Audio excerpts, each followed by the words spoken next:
ರಾಜ್ಯ ರಾಜಕಾರಣದಲ್ಲಿ ನಾಯಕತ್ವ ಬದಲಾವಣೆ ಚರ್ಚೆ ಮತ್ತೆ ತೀವ್ರಗೊಂಡಿದೆ.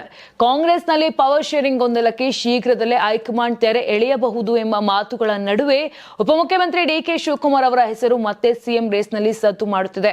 ಇದೀಗ ಮೇ 15ರಂದು ಡಿಕೆ ಶಿವಕುಮಾರ್ ಅವರ ಹುಟ್ಟುಹಬ್ಬ ಹಿನ್ನೆಲೆ ರಾಜಕೀಯ ವಲಯದಲ್ಲಿ ಹೊಸ ಚರ್ಚೆ ಶುರುವಾಗಿದೆ.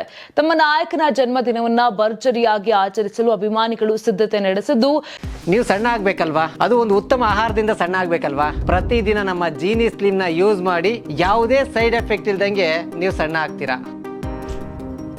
ಇದೇ ವೇಳೆ ಮುಂದಿನ ಮುಖ್ಯಮಂತ್ರಿ ಡಿಕೆ ಶಿವಕುಮಾರ್ ಎಂದು ಉಲ್ಲೇಖಿಸಿರುವ ಭಾರಿ ಕಟೌಟ್ ಮತ್ತು ಬ್ಯಾನರ್ಗಳು ಎಲ್ಲರ ಗಮನ ಸೆಳೆಯುತ್ತಿವೆ. ಬೆಂಗಳೂರಿನಲ್ಲಿರುವ ಕೆಪಿಸಿಸಿ ಕಚೇರಿ ಎದುರು ಅಳವಡಿಸಿರುವ ಈ ಬ್ಯಾನರ್ಗಳು ಇದೀಗ ರಾಜಕೀಯ ಕುತೂಹಲಕ್ಕೆ ಕಾರಣವಾಗಿವೆ. ಕೆಪಿಸಿಸಿ ಕಾರ್ಯದರ್ಶಿ ವೀರಭದ್ರ ಎಚ್ಆರ್ ಅವರ ಪರವಾಗಿ ಈ ಶುಭಾಶಯ ಕಟೌಟ್ ಹಾಕಲಾಗಿದೆ ಎನ್ನಲಾಗುತ್ತಿದೆ.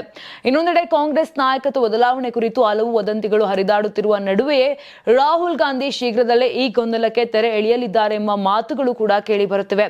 ಒಟ್ಟಾರೆ ಡಿಕೆ ಶಿವಕುಮಾರ್ ಹುಟ್ಟುಹಬ್ಬಕ್ಕೂ ಮುನ್ನ ಮುಂದಿನ ಸಿಎಂ ಡಿಕೆಶಿ ಎಂಬ ಬ್ಯಾನರ್ಗಳ ಎಂಟ್ರಿ ಇದೀಗ ರಾಜ್ಯ ಕಾಂಗ್ರೆಸ್ ರಾಜಕಾರಣದಲ್ಲಿ ಹೊಸ ಸಂಚಲನ ಮೂಡಿಸಿದ್ದು, ನಾಯಕತ್ವ ಬದಲಾವಣೆ ಚರ್ಚೆಗೆ ಮತ್ತಷ್ಟು ಇಂಧನ ಸುರಿದಂತಾಗಿದೆ.